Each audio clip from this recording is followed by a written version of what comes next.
এটা part 3 part 3 একটু push করে ছেড়ে দিলাম।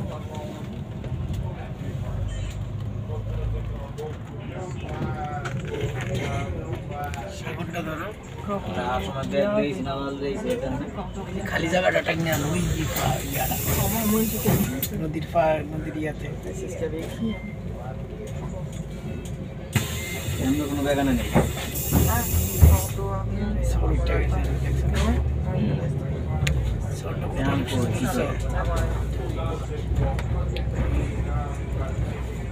এটা বিকালে আসলে এই জায়গাটা পানিতে ভরে যাবে। এখন হয়তো পানি কমে গেছে।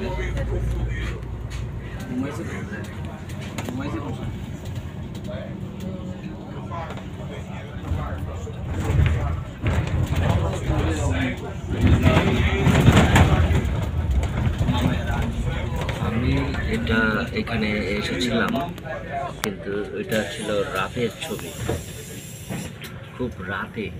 আমরা যখন 9টা সাড়ে 9টার দিকে এসেছিলাম। আজকে আপনাদেরকে দিনের আলোতে এটা দেখানোর মানে আসলে কি বলবো, যে রীতিমতো টিপু ভাই এবং রবি ভাইয়ের ইয়েতে রবি ভাই বললো যে সকাল 9টায় না উঠলে তোমাকে ফেলেই চলে যাবো। আমি এই কী বলে আমাকে ফেলে চলে যাবে, মানে আমি যাবো না? এটা কোনো কথা? দেখেন গাছগুলো কত সুন্দর, হ্যাঁ, পরিষ্কার পরিচ্ছন্ন একদম। আমরাও ইচ্ছা করলে হতে পারি, কিন্তু আমাদের ইচ্ছাটুকু নাই। সমস্যাটা এখানে।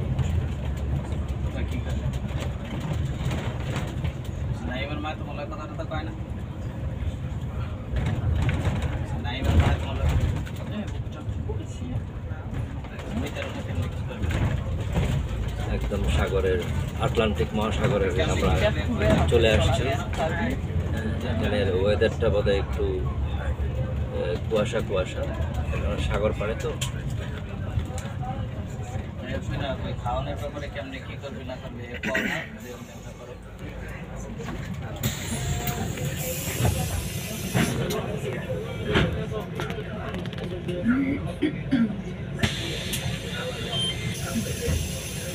আমরা এখন পর্তুগালের কি বলবো এটাকে, আটলান্টিক মহাসাগরের পাড়ে দিয়ে যাচ্ছে আর কি।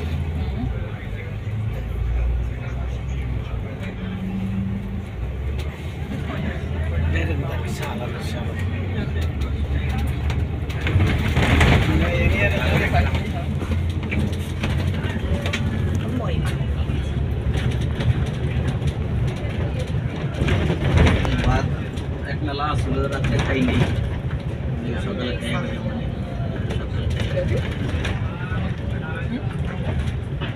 ভাত নাই, তরকারি আছে, তরকারি আর ডাইল আছে, বাসায় দিয়ে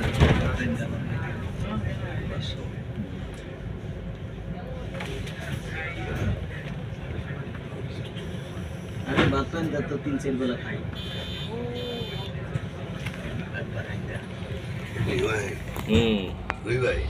ওই পারে পানি বাড়ি আমরা এখন আটলান্টিক মহাসাগরে রবি ভাই আপনাদেরকে হাই দেখাচ্ছে, ঠিক আছে। এখন আসলে এত সুন্দর একটা জায়গা, আসলে আপনারা না দেখালে বুঝতে পারবেন না। আমি দেখাচ্ছি, আমাদেরকে দেখার দরকার নেই। Bye bye.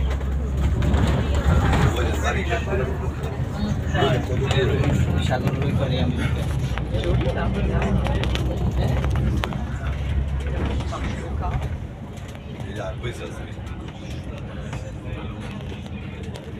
তো এখানেই তো বোধহয় দিন পার হয়ে যাবে। এখানে আসুন না, দেখে মনে একটুখানি পাগল।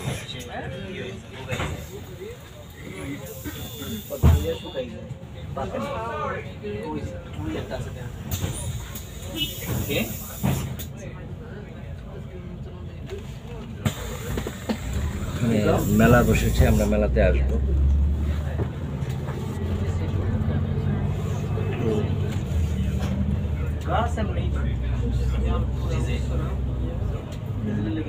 গাছ দেখতে ভালো দেখা যায় না। গাছ হলো কত কিছু গাছ, কত ধরনের গাছ আছে।